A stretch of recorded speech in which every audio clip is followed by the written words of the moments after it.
Communist Party.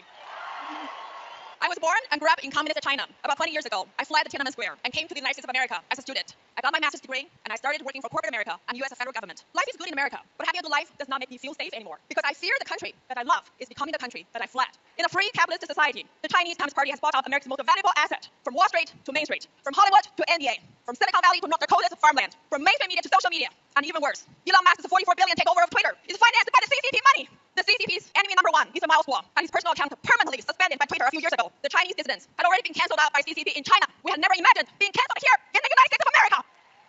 No one knows better about the danger of communism than the survivors of the Chinese Communist Party. We're the survivors of the Cultural Revolution. We're the survivors of the Tiananmen Massacre. We're the survivors of the labor's concentration camp and the genocide. And we know that the only thing worse than the CCP in China is the CCP in America. The CCP does not fear the U.S. government, the U.S. media, or any institution. What it fears the most is we, the people. The deplorables, the Chinese dissidents who are putting their lives on the line fighting for freedom every day. America is one nation under God, and the CCP might have owned Wall Street, NBA, Hollywood, but the last thing we should allow the CCP to own is America's courthouses, America's justice system, and America's rule of law. I believe in the U.S. Constitution, but can the U.S. Constitution save America from communism? Let's heed the warning by John Adams, your founding father. Our Constitution is only made for moral and religious people. It's wholly inadequate to government of any other. America is one nation under God. If you don't believe in God, you will be bought out by the CCP. If you don't believe in God, you will lose this country. Take down the CCP.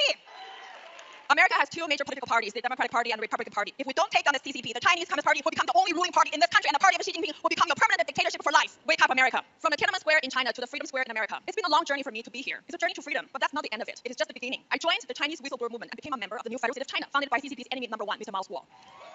You saw him in that brilliant video. He's the most persecuted Chinese dissident in America by America's mainstream media. The new federal state of China models itself after the United States of America. And even better, it combines the beauty from the East and the West. It's deeply rooted in the Chinese people's hopes and dreams for freedom, for rule of law, and built upon America's great experiment. The new federal state of China will end the world's largest ever slavery on the face of the earth, empowered by America's corporation, by America's Wall Street, and big tech. So to me, America first means we must take down the CCP first in America, and America's greatness only begins again when the CCP ends here. America will not be free until we end the Chinese slavery, empowered and enabled by America's corporation, Wall Street, and big